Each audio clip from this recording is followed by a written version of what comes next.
básicamente el capítulo 1 es como una sola oración.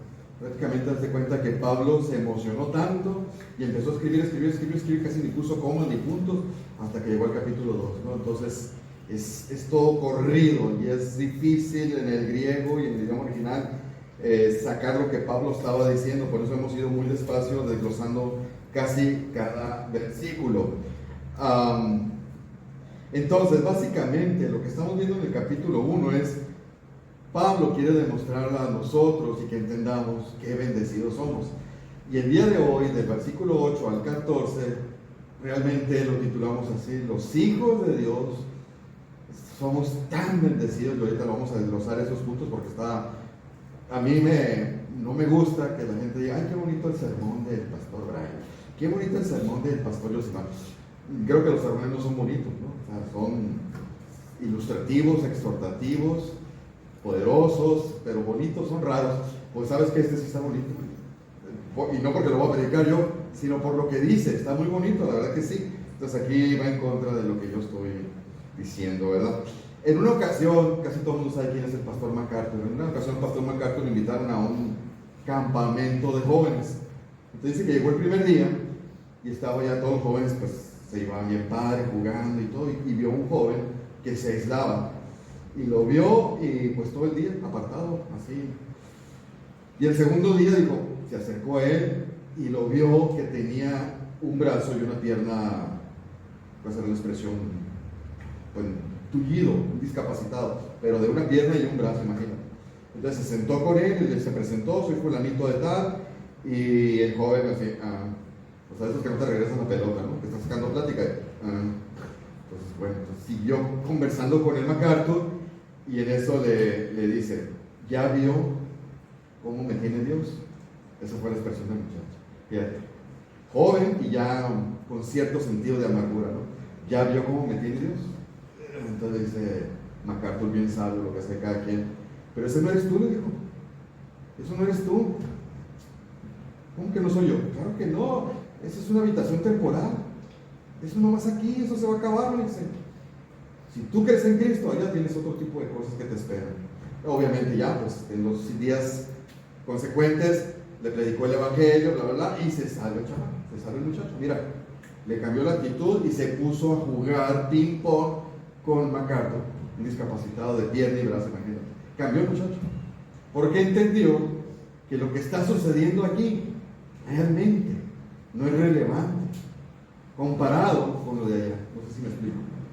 O sea, imagínate, no sé qué estás pasando aquí en esta vida, pero no es tan grande ni tan malo como lo que te espera allá. Eso es lo que quisiera yo lograr entender. Espero lograrlo. Amén. Muy bien, mira, vamos a ver 3 puntos nada más. 3 puntos. Los hijos de Dios son tan bendecidos. Pregunta, ¿por qué? Porque los dotó con lo necesario para entender su plan. Y eso se refiere a sabiduría y entendimiento. O sea, Dios a los hijos, nada más a los hijos estamos hablando, o sea, a los verdaderos creyentes, ¿sí? Los dotó de cierta capacidad para entender su plan, porque no todo el mundo entiende su plan. Pero aparte les asegura un futuro maravilloso. También eso es una de las cosas que yo siempre he estado en contra, cuando alguien está evangelizando y les dice: Dios tiene un plan maravilloso para tu vida. Bueno, en cierto modo sí, a eso vamos. Y aparte son tan bendecidos porque son herederos en Cristo, no como lo que manejan los pentecostales, en ese sentido, no. Entonces mira, vamos a ver el primer punto. Los dotó con lo necesario, y este es el versículo básicamente del 8 y 9. Tenlo en tu Biblia ahí, capítulo 1, versículo 8 y 9. Mira lo que dice: según las riquezas de su gracia. Él está hablando de la gracia de Dios, cómo fue impartida en el creyente. En el creyente, dice, hizo sobreabundar para con nosotros. ¿Quiénes nosotros? Su iglesia. Con toda sabiduría e inteligencia, dándonos a conocer el misterio de su voluntad según su beneplácito. Es un poco complicado entenderlo si lo lees corrido. Entonces, dice que la gracia de Dios se manifestó con los hijos de Dios, dándoles algo de sabiduría. ¿Qué dice? Toda sabiduría e inteligencia, ¿sí? No les dio poca, les dio todo lo necesario, superabundante de inteligencia y entendimiento. Ahora, está hablando de sabiduría divina. Tú vas a decir, entonces, ¿por qué trueno en el examen de matemáticas? ¿Por qué no salgo de la universidad? ¿Verdad? ¿Por qué tomo estas decisiones tan malas? Bueno, una cosa es que seamos dotados y otra cosa es que nos apropiemos de la verdad. Sabiduría, en griego, es una palabra muy bonita porque tengo una nieta que se llama así, se llama Sofía. Esa sabiduría es la sabiduría divina, no la sabiduría del mundo. ¿Se acuerdan cuando en un pasaje del Evangelio se dice que Jesús, cuando era niño, crecía en sabiduría y en estatura? Se referían a la sabiduría. Acuérdense que a los 12 años, un chamaco de 12 años ya estaba con los ancianos discutiendo sobre las escrituras. ¿Por qué? Porque tenía sabiduría. No van a decir, claro, es Dios. No, era un niño. Acuérdate que era 100% humano. Entonces ya esa capacidad de niño ya había desarrollado sabiduría. ¿Por qué? Todos. Ahí está la sabiduría. El punto es que nosotros nos apropiemos de ella. Ese es el punto. Ahorita voy para allá. Entonces, ¿cómo obtengo esa sabiduría? Todos tenemos problemas para decidir, ¿no? ¿Cómo obtengo esa sabiduría? Yo tengo que desarrollar el entendimiento de esto. De aquí proviene la sabiduría, pero tengo que desarrollar el entendimiento. ¿Cómo obtengo este conocimiento?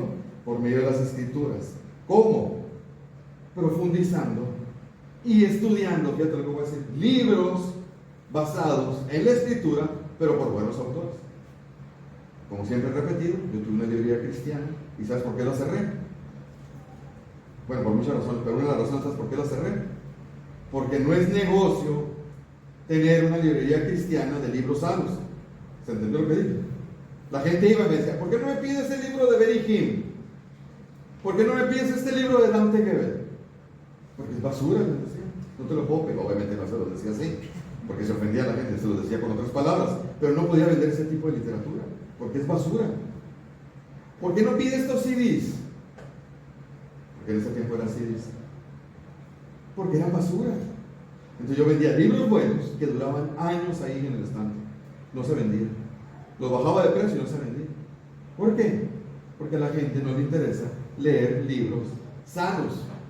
Además, iba a las, ¿cómo se llama? Las convenciones que hacían algunas iglesias aquí muy populares de aquí, muy conocidas, y yo llegaba con mi stand a vender Biblias y libros, y los mismos pastores me decían, yo no leo libros, la Biblia es suficiente.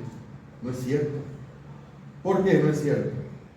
Nadie va a comprender de nosotros las riquezas que hay aquí. ¿Por qué? Porque no tenemos esa capacidad, no tenemos ese don. En cambio hay personas como un John MacArthur, que Dios le dio una mente especial, con dones especiales, para de un versículo me hace un libro, y para que yo me pueda alimentar y aprovechar de su don, y pueda ser edificado. ¿Sí? De hecho, hace muchos años estaba yo predicando, y no me acuerdo que estaba relacionado a lo que yo predicaba, y les dije, el hombre que más ha influenciado en mi vida es John MacArthur, les dije. Por medio de sus libros, obviamente estaba refiriendo. Un matrimonio levantó la mano y se opuso y quiso discutir conmigo que cómo es posible que yo le diera gloria a ese hombre. Yo no le estaba dando gloria, estaba reconociendo que Dios ha usado a cierta persona para que yo tenga crecimiento. Es lo que no entendía. Eso es parte de la sabiduría.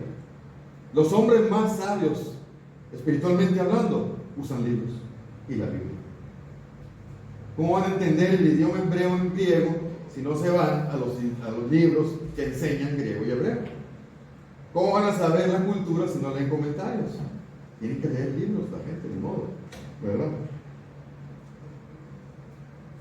Entonces, debemos obtener sabiduría divina, leyendo correctamente la Biblia. ¿Por qué digo leyendo correctamente la Biblia? Porque todas las iglesias usamos la misma Biblia, pero ¿por qué interpretamos diferente? Bueno, porque no la leen correctamente, porque usan una hermenéutica incorrecta. ¿Sí? Hermenéutica es la ciencia de interpretarla. Cualquier libro, no más la Biblia, hay que usar una hermenéutica correcta, ¿verdad? Escuchando correctamente estudios, sermones, conversaciones de teólogos sanos. No todo lo que encuentres en YouTube, en Internet, en Facebook, bueno, de hecho la mayoría va a ser malo. Hay que tener cierto discernimiento para no escuchar las cosas incorrectas, ¿verdad? Eso es invertir en tu mente. Tenemos que invertir en nuestra alma. ¿Cómo? Desarrollando la sabiduría, por medio de leer libros buenos, sanos, y leer correctamente la Escritura. Acuérdate lo que dice Proverbios: sobre toda cosa guardada, Guarda tu corazón, que es tu alma, es tu espíritu. ¿Cómo? Desarrollando la sabiduría. Así que, hermano, lee, lee y lee para que puedas crecer en sabiduría. Las personas que casi no leen son las que están destinadas, es verdad, es como una ecuación, es directamente proporcional, a tener una mente infantil espiritualmente hablando, lo cual es bien peligroso, porque las decisiones que van a tomar es un bebé espiritual. ¿Qué decisiones puede tomar un bebé espiritual? Malas. ¿Sí? Es más, en el liderazgo, uno de los requisitos es no pongas a un neófito, es decir, a un nuevo. ¿Por qué no puedo poner de diácono a un nuevo? Porque va a tomar malas decisiones, por muy inteligente que sea. Tiene que ser sabio en la escritura. ¿Sí? Y debes entender que una de las mayores responsabilidades y privilegios que todos los creyentes tenemos es obtener sabiduría. Es la única manera de que yo pueda cambiar mi mente. Fíjate. Es la única manera en que yo voy a crecer. Y es la única manera en que puedo luchar victoriosamente contra los pecados. Entonces hay gente que se queja, no, ¿por qué no cambia mi vida? Pues para que no creces. Ve las decisiones que tomas. No puedes luchar contra tu pecado si no tienes sabiduría. Es muy importante. La otra palabra, inteligencia. Esta inteligencia viene siendo como el discernimiento, la capacidad de escoger eso es discernimiento. ¿Sabes que esto no es lo correcto? Esto es lo correcto, es discernimiento. Entonces, sabiduría con discernimiento es lo que quiere Dios que desarrollemos. Y ya nos los dio. Solamente ya está, pero no nos apropiamos de él. Aquí está. Aquí está todo. Aquí están todas las respuestas para las decisiones que yo voy a tomar en mi vida. Me refiero a lo espiritual. Aquí está todo. Discernimiento es la manera de pensar, es la forma en cómo analizamos. Fíjate esa palabra, es la forma en cómo juzgamos, porque me encuentro con muchas personas que siguen usando la expresión de yo no juzgo. Eso no es sabio. Todos tenemos que juzgar solamente que correctamente. El cristiano juzga, entiéndelo, es discernir. Muchas veces lo confunde con condenar. No, nosotros no condenamos, pero sí juzgamos. El problema está que muchas veces hay personas que nada más desarrollan conocimiento. Te citan un versículo del Antiguo, te citan un versículo del Nuevo, ¿sí? Pero no son sabios. No son sabios si lo ves en sus vidas, porque nada más han conseguido tener conocimiento, pero no han desarrollado la sabiduría ni el discernimiento. Es más, hay personas en la iglesia que no tienen sabiduría ni discernimiento, pero son tan inteligentes. ¿Fijaste? No es lo mismo. Son inteligentes, pero no lo saben. Es más, en el mundo son líderes. Son líderes en su empresa. Son líderes en su campo social. ¿Sí? Tienen muchos años en el evangelio, pero no los vamos a poner jamás a dar un estudio, porque no tienen sabiduría. Y fíjate, qué tremendo es eso. Qué desperdicio. ¿Sí? Entonces, sabiduría e inteligencia divina es lo que debemos de desarrollar.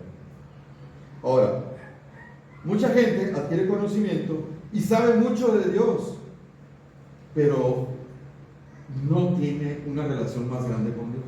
No es lo mismo saber mucho de Dios que estar más cerca de Dios. Yo tengo que saber mucho de Dios para estar más cerca de Dios, pero no es lo mismo. No sé si me expliqué. ¿Sí? Dice Proverbios 1:7, el principio de la sabiduría, ¿cuál es? El temor a Jehová. ¿Y qué es el temor? No es miedo, es la reverencia, el respeto. Y dice, y los insensatos desprecian la sabiduría y la enseñanza. Entonces lo primero que tengo que hacer yo es buscar la sabiduría. ¿Y cómo la voy a encontrar? Conociendo al Señor y desarrollar una reverencia. ¿Y cómo voy a desarrollar eso?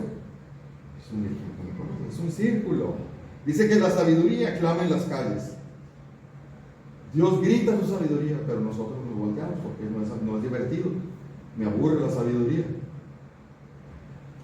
Fíjate en Jehová de todo corazón y no te apoyes en tu propia prudencia. Es decir, fíjate en la sabiduría de Dios, no en la tuya. No seas sabio en tu propia opinión. Hay otro proverbio. Sabiduría ante todo. Dice, adquiere sabiduría. Entonces, si tú le quieres pedir en oración algo a Dios, o cuando termine el año, ¿qué le puedo pedir? Un deseo. Pídele sabiduría. Ante todo, sabiduría. Muchos le piden salud y prosperidad. Ahí mencionan en el mundo eso. Mi papá mandaba tarjetas en Año Nuevo a todas sus amistades. En aquel tiempo se usaba, era lo socialmente aceptable, y ponía siempre algo relacionado con la salud y próspero Año Nuevo. Nada espiritual es eso. Mira, nosotros hablamos que sabiduría entre los que han alcanzado madurez. Y sabiduría no de este siglo, o sea, no la del mundo. Esta. ¿Sí? ¿Por qué? Porque la sabiduría del mundo, ¿cómo es? Y esa palabra insensatez es muy fuerte, es como decir, esa que pensaste, es muy fuerte. La sabiduría del mundo es tontería. No le hagas caso y no le escuches. Te lo mencioné la vez pasada en relación a las Olimpiadas, ¿no? Que todavía andan con eso confuso, todavía no definen qué es, ¿no? Entonces, Dios nos equipa lo necesario para caminar con este mundo y entender las cosas. Podemos entender y discernir las cosas que son morales e inmorales. Nosotros podemos decir, eso es correcto, eso es incorrecto, aunque el mundo lo diga. ¿Y tú cómo sabes? Porque Dios lo dice. Ya lo entiendes. Esto está mal y esto está bien. Podemos tener esa autoridad y decirlo con esa seguridad. Eso está mal y eso está bien. ¿Sí? Esto es pecado, esto no. Pasa algo y nosotros entendemos. Y la gente, ¿por qué? ¿Cómo sabes tú? Y lo ven como arrogancia. Nosotros entendemos perfectamente la naturaleza del hombre. Y el hombre quiere resolverlo de otra manera. Nosotros entendemos la creación celestial. Nosotros entendemos por qué un Dios tan amoroso mata todo un país con adultos, ancianos, niños y niñas. Y decimos, wow, qué glorioso es Dios. Y la gente va a decir, ¿cómo puedes decir eso? Porque no pueden entenderlo. No pueden entenderlo. Nosotros sí. Nosotros podemos hablar de las cosas eternas. Ellos no. Ellos tienen teorías. ¿No? Ya ves, creen que si se muere un niño, el niño es un angelito. Creen que si se muere mi abuelito va a ver por mí allá. Es una tontería, eso en ninguna parte se enseña. ¿Sí? Nosotros ya sabemos cuál es el propósito de Dios. La gente no lo sabe. El mundo opina y divaga y hierve. Pero fíjate, muchos cristianos piensan que es pecado votar y tener una presidenta. Ya hoy tenemos oficialmente una presidenta electa. Y eso no es pecado. Muchos creen, no, espérate. ¿Dónde en la Biblia una mujer dirige? Pero en ninguna parte dice que no puede ser presidente una mujer. O podamos votar por una mujer, eso no es pecado. Pero hay gente que todavía batalla con eso, porque quiere relacionar lo que pasó con Israel y lo que pasa con la iglesia. No tiene relación alguna. Aquí sí no puede haber mujeres dirigiendo, eso es otra cosa. Pero allá afuera no hay ningún problema que una mujer sea presidenta, eso no es pecado. Y hay gente que batalla con eso. Pero ¿cómo es que Juanito se quiere poner un piercing? No puedo entender eso. ¿Qué tiene? ¿Dónde dice que no? No, pero Chuy se quiere poner un tatuaje. Y el Levítico dice. El Levítico, interprétalo. ¿Por qué lo dice el Levítico? Tienes que entenderlo. Pero es que no debemos, el cristiano no debe tomar. ¿Dónde dice que no tomes? ¿Dónde dice que está prohibido tomar alcohol? En una ocasión, allá en Estados Unidos, una iglesia muy firme, me refiero a esto, muy sólida, me refiero a esto, con un liderazgo bíblico totalmente, con pastores, tenían su reunión de varones. ¿Sabes cómo es la reunión de varones esa? En un parque, a gusto, estaban todos los pastores, porque eran varios pastores, y los varones, ¿sí? Fumando con un barril de cerveza. Tú vas a decir, qué mundanos. ¿Mundanos? ¿Qué diferencia tienes de que te tomes una copa? No se embriagaron, nada más tomaron un tarro de cerveza, comieron carne asada y algunos fumaron un puro. ¿Cuál es el problema? La gente, porque no han desarrollado la sabiduría. Y te puse el ejemplo de que es una iglesia firme y sólida, con pastores muy sólidos, que entienden mejor esto que la mayoría de nosotros. ¿Sí entiende lo que te estoy diciendo? Son sabios. Ahora, no te estoy diciendo, tengo que fumar. No fumes, tío. No te recomiendo. Spurgeon fumaba puros y lo dejó porque los jóvenes empezaron a imitarlo. No es que para imitarlo, es una preferencia personal. Sproul fumaba puros y lo dejó porque otra vez los jóvenes empezaron a querer imitar a su maestro. ¿Me explico? Yo no lo recomiendo, pero si mi hermano librado quiere tomar una cervecita con un puro, eso no es pecado. Hay cosas más terribles de aquí del corazón. Pecado es esto, que te afecte aquí. ¿Sí? A mí se me hace más terrible que a una persona que es diabética le echa azúcar a su café. Eso sí es terrible, para el cuerpo, no para el corazón. No sé si me entendiste. Si no me entendiste, esto es para ti. ¿Me explico? Esto es para ti, lo podemos platicar al terminar, porque sé que son cosas. Hace algunos años esto lo compartí en una iglesia y me pidieron que ya no volviera. Sí, porque es una iglesia muy legalista que no tiene sabiduría. Entonces entendieron, pero ¿cómo dice eso, hermano? No diga eso delante de la gente. Está bien, es cierto lo que usted dice, pero no le enseñe. Tengo que enseñar la verdad. ¿Cuál es el problema? Yosimar explicó un poco en la mañana sobre los varones, ¿no? Las mujeres que no sean muy dadas al vino, dice las ancianas. No sean muy dadas al vino, ¿verdad? No, pero juegos del azar. Lotería no debes de jugar. Se te van a meter chamucos si juegas al azar o qué. O sea, hay un montón de clichés cristianos por no haber desarrollado la sabiduría y el discernimiento. ¿Sí? No es que hay música cristiana, no existe la música cristiana. Existen cantos cristianos, pero música cristiana no existe. Ahora, para definir, porque Brian tiene un concepto, como él en su español, porque una vez le dije, música es nada más el sonido de los instrumentos, es música, los acordes, los arreglos. Ya cuando le ponen letra es un canto, pero la música por sí sola es neutra, es amoral, no puede ser pecadora.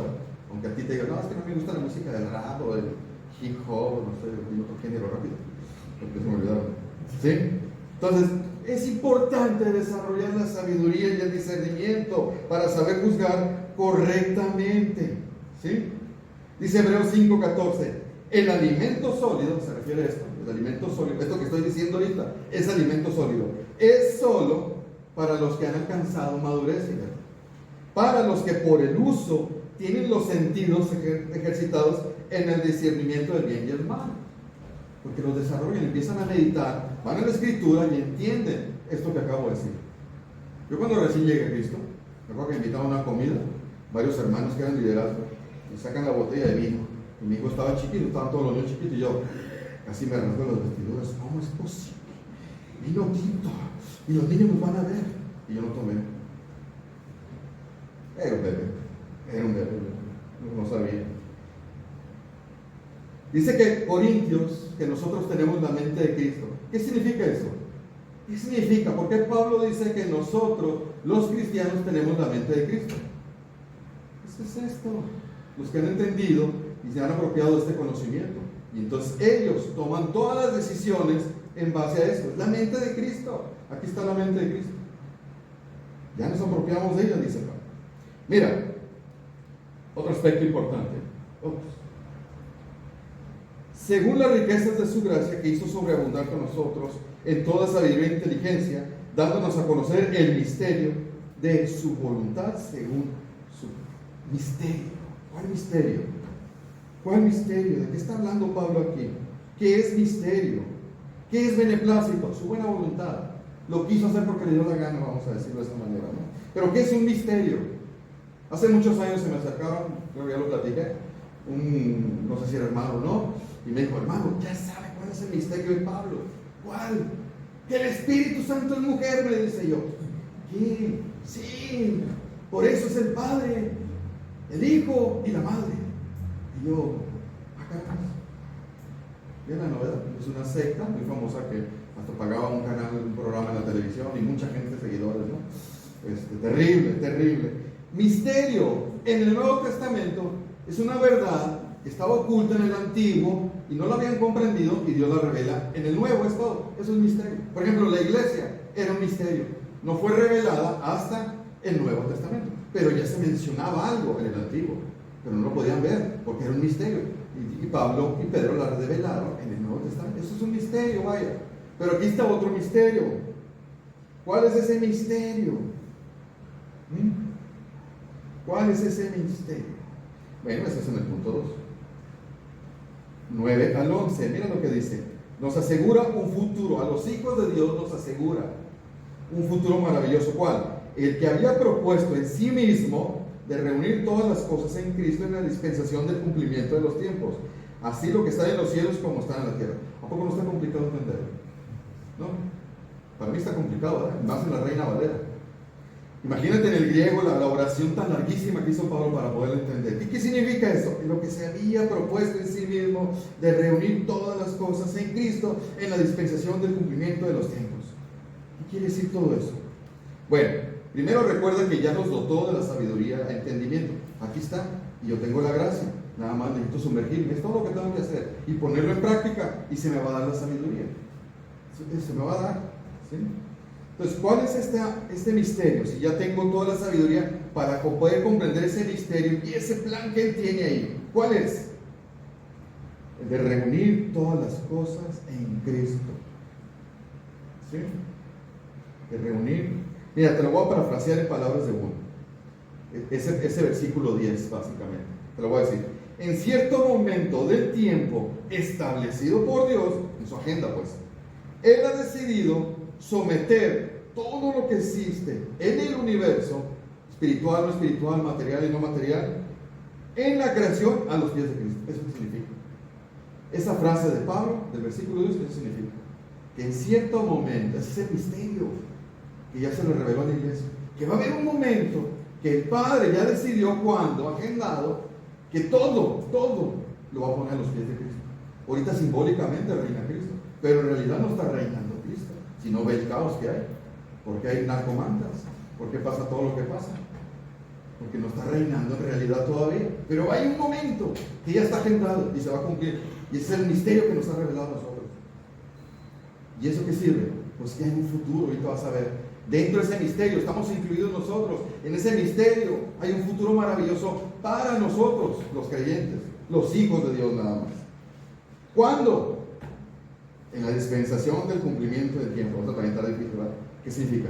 En la dispensación del cumplimiento del tiempo. Es que la Reina Valera es complicada.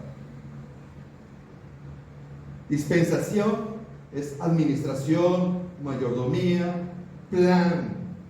¿Sí? En el tiempo establecido por Dios se va a cumplir lo que Él dijo. ¿Cuándo? ¿Cuándo será eso? ¿Cuándo ese tiempo, esa dispensación se va a cumplir? Donde Dios va a poner todo a los pies de Cristo. Todo. Y cuando digo todo, es todo lo que hay en el universo. Todo lo que tenga en la mente. ¿Cuándo sucede eso? Ese es el misterio. ¿Cuándo? No, pero ya lo sabemos. Cuando Él elimine todo mal. ¿Cuándo es eso? En la segunda venida, al final de la tribulación, viene Cristo y destruye a todos los inconversos que estén vivos en ese momento. A todos, de todos los países del mundo, viene y los destruye. No soportó la doctrina. ¿Sí me entienden? ¿Sí entiendes esa expresión? Cuando Él venga, va a matar. Es una matanza general mundial a todos los inconversos. Y luego entra la dispensación del ¿qué? Del milenio. ¿Y ahí qué hace Él? Se sienta en el trono, reina por el mundo completo en todos los países con equidad y justicia. Y es donde son 1000 años de perfecto, de una maravillosa vida. ¿Y quién crees que va a estar ahí? Nosotros. No es un futuro maravilloso. Y es el comienzo. Porque la dispensación de los tiempos no es un día ya, es una época. Es una época. No va a haber maldad, no va a haber actividad satánica. Fíjate qué tremendo. ¿No eso es maravilloso? ¿Sí? Hay gente que se emociona porque en diciembre vamos a viajar y vamos a tomarnos 15 días de vacaciones y se emocionan. Mira lo que te estoy hablando yo. Que dentro de un tiempo vamos a estar ahí 1000 años, pero ahora sí, Cristo reinando perfectamente. Claudia Sheinbaum a lo mejor es buena presidenta y va a reinar con cierta justicia. No sé, los que apoyan la 4T, pero jamás se va a comparar con esto. El Chuy 7 de la 4T. Y ese tiempo es cuando se someta todo a sus pies. ¿Sí? En los evangelios dice, se aparece Jesús y empieza a predicar y dice, el reino de los cielos se ha acercado. Se ha acercado apenas porque este es el reino. Pero el reino no ha llegado, en el milenio llega el reino. Ahí está. ¿Sí? Todo se someterá al tiempo. Se acabará el tiempo y la historia llegará al final. Se acabó la historia. Al final del milenio se acaba la historia. ¡Pum! Y empieza la vida eterna. ¿Qué es eso? Es un futuro maravilloso para nosotros. ¿Sí entiendes? ¿Por qué crees que el joven de la historia se emocionó? Porque se entendió lo que le esperaba. ¿Sí? Lo que estropeó Adán, todo será restaurado a la perfección en ese tiempo. Dice Filipenses, que ya se lo saben de memoria, en el nombre de Jesús, para que en el nombre de Jesús se doble toda rodilla. ¿Cuándo va a suceder eso? Ahorita todavía no.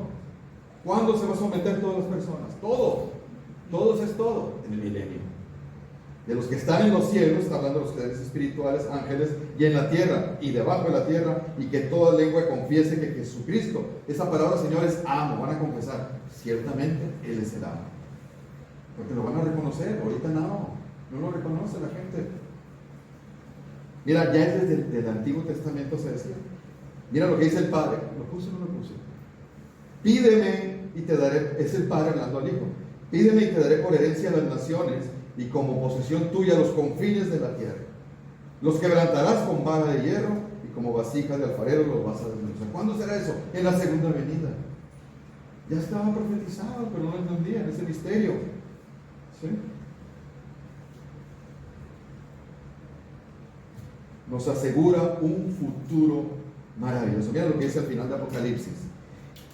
En la visión vi un cielo nuevo y una tierra nueva. ¿Qué significa eso? El universo creado va a ser descreado. Increíble es eso, ¿sí entiendes eso? Todo esto va a desaparecer para ser hecho nuevo, todo. La luna, Júpiter, esta tierra va a desaparecer, va a haber una creación nueva. Y ahí vamos a estar nosotros. Porque el primer cielo y la primera tierra pasaron. Vámonos. El mar ya no va a existir. Dice, y vi la santa ciudad, la nueva Jerusalén, descender del cielo. ¿No es eso maravilloso? Entonces, último punto. Somos tan bendecidos que somos también herederos. Versículo 11 al 14. Mira, en Él. ¿Quién es en Él? Cristo. Tuvimos herencia. Tuvimos, se refiere a nosotros nomás, los creyentes. Habiendo sido predestinados de acuerdo al propósito del que hace todas las cosas según el designio de su voluntad, a fin de que seamos para la alabanza de su gloria, nosotros, los que primeramente esperábamos en Cristo. ¿Cómo la ven? Somos tan bendecidos que nos dotó lo necesario para entender y comprender sus planes. Nos ha asegurado un futuro extraordinario, pero aparte somos herederos. Y ves esa expresión, tuvimos herencia. ¿Qué notas de raro ahí? Tuvimos herencia. ¿Por qué dice en pasado? Yo todavía no recibo esa herencia. ¿Por qué dice tuvimos herencia? El griego es muy especial, la verdad. La gramática, no sé por qué, yo creo que por eso el Señor escogió el griego. El griego es fascinante. Su gramática es muy especial. En el griego hay una expresión que los griegos usaban. Si algo en el futuro es totalmente seguro que va a ocurrir, existe una expresión, y esa expresión se usaba en tiempo presente o pasado para dar a entender que era seguro que eso iba a ocurrir. ¿Sí se entiende lo que dije? ¿Se entendió lo que dije?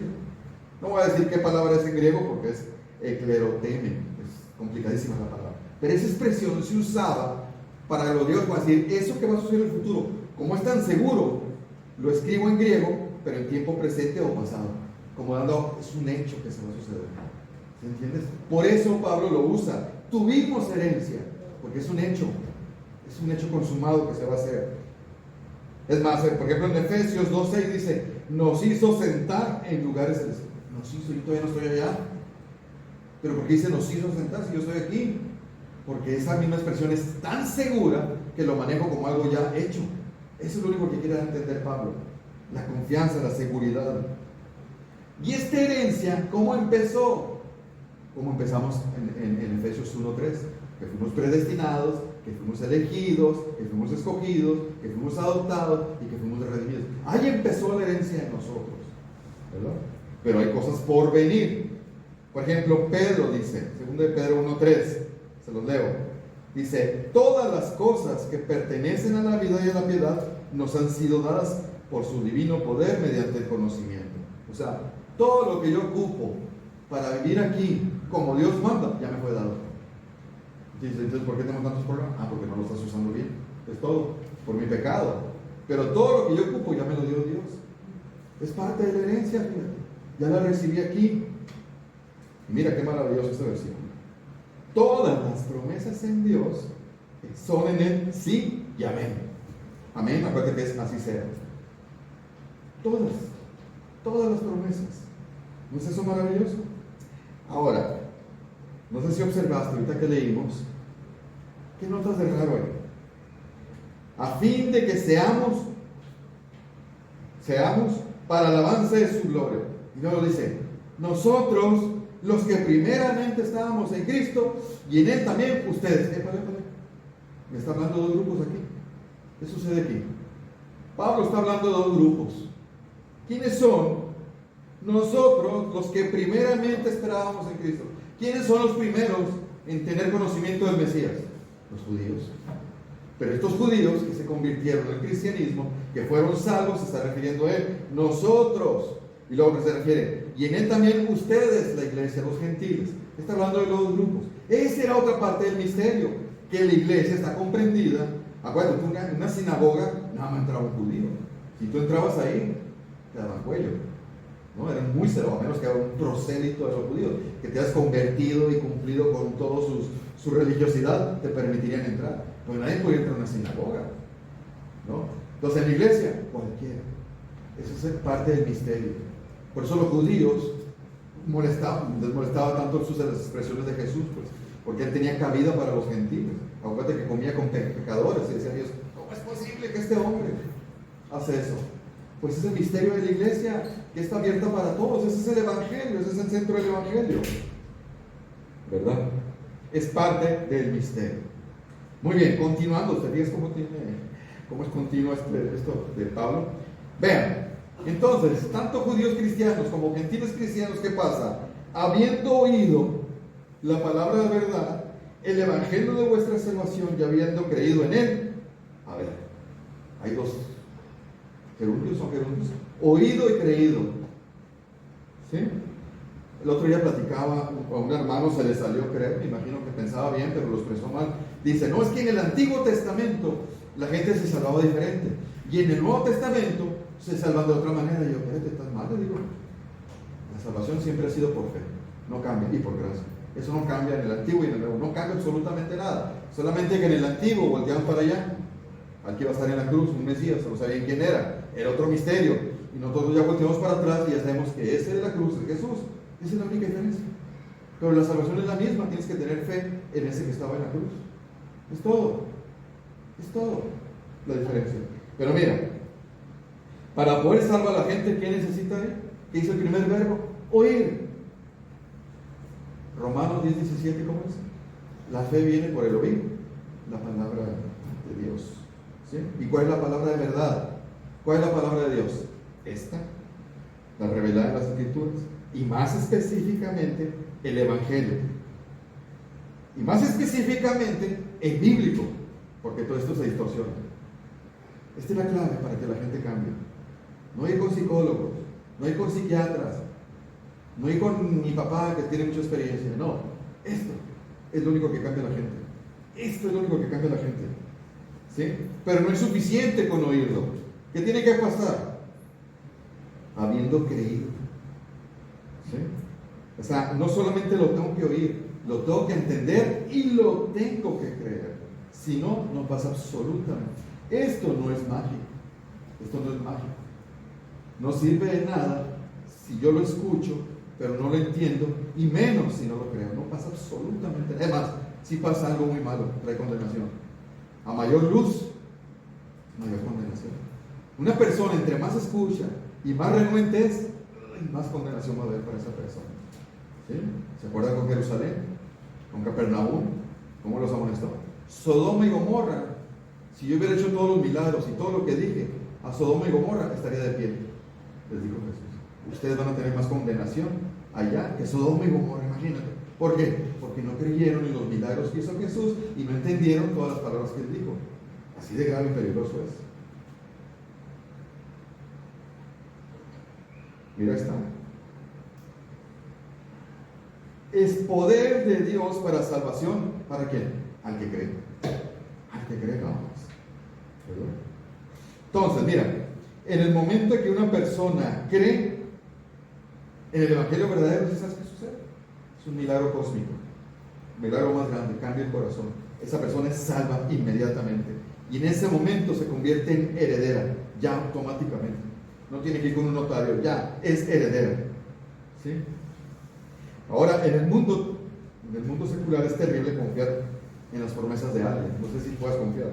No se puede confiar en personas, en instituciones, ni en gobiernos. No se puede confiar. Además, no puedes confiar ni en tus padres, en tu pareja, en tus hijos, en tus hermanos biológicos, en tus hermanos en Cristo, ni en tus pastores puedes confiar. La verdad que no se puede. Lo único que podemos confiar es en Dios y su palabra. Es lo único. Nada es confiable en el mundo. Dios es una roca tan firme que en la que Él sí puedo confiar, porque Él no hay variación. No amaneció de malas hoy, no tiene rencor. Yo me puedo agarrar firmemente de Él y confiar todo lo que Él dice, porque todo lo va a cumplir, todo. Y todavía me dice, tú, Juan, tienes una herencia, pero ¿sabes qué? Aunque me tienes que creer, te voy a dar una garantía. ¿Por qué me tiene que dar una garantía Dios? Debe ser condescendiente, no tiene por qué hacerlo. Su palabra era suficiente. Isaac, ya tienes una herencia conmigo. Y todavía nos da una garantía. Mira lo que dice: y habiendo creído en Él, fuiste sellados. Ese es otro misterio que estaba oculto y se mostró en el Nuevo Testamento. Nada más en el Nuevo Testamento ocurre eso. Fuiste sellados con el Espíritu Santo prometido, por decirlo de una manera. ¿Qué es sellado? Ahorita alguien me dijo, lo que le hacen las marcas. Pues oye raro, pero sí, no, pero algo así sería, ¿no? Mira, una vez que una persona es salva, es sellado por el Espíritu Santo. ¿Qué significa sellado? Tienes que entender que esto se escribió hace 2000 años. Hace 2000 años había pergaminos, documentos oficiales, cartas, contratos, edictos, cualquier cosa que fuera oficial, y agarraban la cera, la ponían, se quedaba sellada y ponían el anillo autoritario, y lo ponían ya. Esto era sellado oficialmente. Entonces tenía autoridad. No cualquiera lo podía abrir. ¿Te acuerdas en el Apocalipsis? ¿Quién podía abrir el libro con los 7 sellos? Nada más Jesús, porque era el único que tenía autoridad para hacerlo. ¿Sí? Entonces, el sello significa que es oficial, que es veraz, autoritativo y que significa que es de una propiedad. Entonces, nosotros que estamos sellados, significa que somos propiedad de Dios. Nadie puede hacer nada contra esto. Nadie puede hacer nada a un creyente, espiritualmente hablando. Nada. Porque es propiedad de Dios. ¿Quién va a tocar algo que es de Dios? Espiritualmente hablando. ¿Sí? Entonces, una persona en el instante que es regenerada, automáticamente es sellada por el Espíritu Santo. Es propiedad de Dios. Eso es maravilloso. ¿Sí? Que Dios nos otorgue su sello. Es un honor estar sellados por Dios, ¿no? ¿Quién podrá hacernos daño? Nadie. ¿Te acuerdas cuando el Señor Jesús murió y lo metieron a una cueva y entonces mandaron las autoridades romanas y judías para que no robaran el cuerpo? La taparon con una roca y pusieron un sello oficial. Parece que no, pero lee bien el Evangelio y ponen un sello oficial. Ese sello oficial era protección. Y nadie lo quitó ese sello, nada más los ángeles lo pudieron hacer. Bueno, sí, nosotros tenemos protección y seguridad nada más por el hecho de estar sellados por Dios. ¿Sí? Eso significa que somos su posesión adquirida, su posesión divina. Entonces, todos los creyentes de la era eclesiástica para acá, el Espíritu Santo será otro misterio. Mora perpetuamente en nosotros y somos sellados. Fíjate la palabra que usé, perpetuamente. ¿Por qué lo digo? Porque tristemente las iglesias pentecostales enseñan que el Espíritu va y viene, va y viene. No, el Espíritu Santo es otro misterio, es una promesa. En el Antiguo Testamento, el ministerio del Espíritu Santo era un poquito diferente. El Espíritu Santo estaba con los creyentes, no en los creyentes. El Espíritu Santo ahí sí capacitaba, iba y venía. Por eso David en el Salmo, creo que 51 dice, no quites de mí tu Santo Espíritu. Y los pentecostales lo interpretan aquí. No, eso ya no ocurre. Desde Pentecostés mora perpetuamente el Espíritu Santo y somos sellados todos los creyentes. Ya. Y eso no se quita. Por eso ellos también enseñan que podemos perder la salvación. ¿Cómo se te ocurre? Si el Espíritu Santo está perpetuamente en ti. Eso es imposible y está sellado. No se puede perder. Una vez salvo, siempre salvo, el que es salvo. ¿Sí? Son promesas del nuevo pacto. ¿Sí? Son cosas que algunos han batallado para entender, por eso se requiere sabiduría. Mira lo que dice Romanos. Ustedes no viven según la carne. Obviamente, un cristiano no puede vivir en la carne, ¿no? Dice, sino según el Espíritu Santo. Claro, si es que el Espíritu de Dios mora en ustedes, ahí está. El Espíritu de Dios es el Espíritu Santo. Obvio, es una pregunta como irónica. Y si alguno no tiene el Espíritu de Cristo, pues no es de Él, no está sellado, no es salvo, no tiene promesas, no es un hijo de Dios. Por eso en Corintios también dice, ¿no?, que el cuerpo es el templo del Espíritu Santo. ¿Por qué? Porque está morando aquí. Y ese es el templo donde Él habita.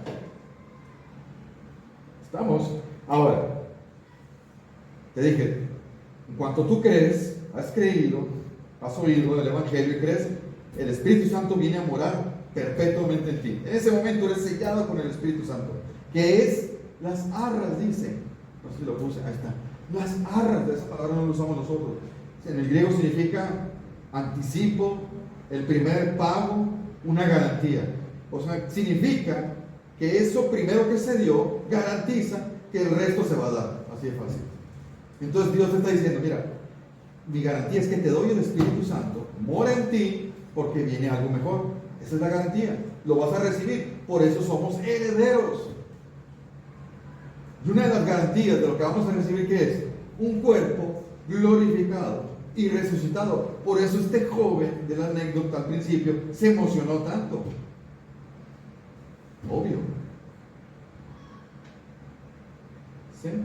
Eso es otra de las herencias que vamos a tener. ¿Sí?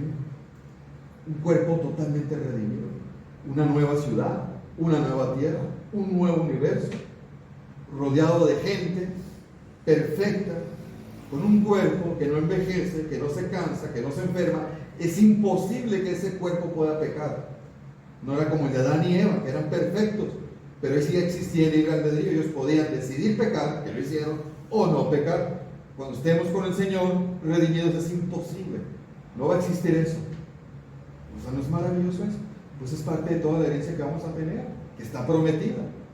¿Y cómo sabemos que sí? Porque tenemos el Espíritu Santo. Tú sabes quién tiene el Espíritu Santo. Y esa es mi garantía.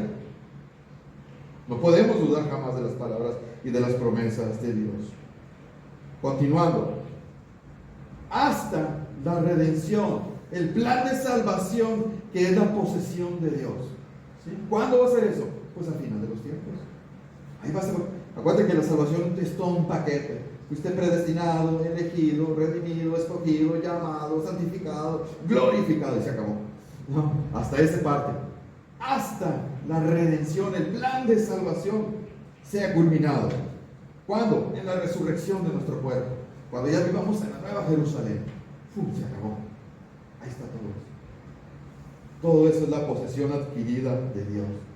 Todo eso va a suceder. Y pues digo, es tan maravilloso el plan que tiene Dios para nosotros, que es un hecho y es consumado. Por eso lo que nos sucede aquí, la verdad es pecata minuta. Porque si tú vas a, por mucho que vayas a vivir, ¿cuánto te gusta que vayas a vivir? El más longevo de aquí, 100 años. No se compara los 100 años con la eternidad. Aunque sean 100 años en el peor sufrimiento, no se compara con la eternidad perfecta que vamos a vivir, ¿me explico? Por eso el cristiano puede estar en la agonía más terrible y tener gozo. Porque está viendo esto. No mirando las cosas que se ven, dice Colosenses, sino las que no se ven. Estamos. Entonces, los hijos de Dios, ¿está exagerado el título? Son tan bendecidos. Claro que sí. ¿Por qué? Porque nos dotó con la sabiduría y entendimiento. Solamente hay que desarrollarlo, hermanos. Lee, estudia, profundiza. Escucha sermones buenos. Ve buenos libros. Tenemos un futuro asegurado y tenemos una herencia maravillosa. ¿Qué más queremos? No nos enfoquemos en el de aquí, no importa cómo estemos. ¿Sí?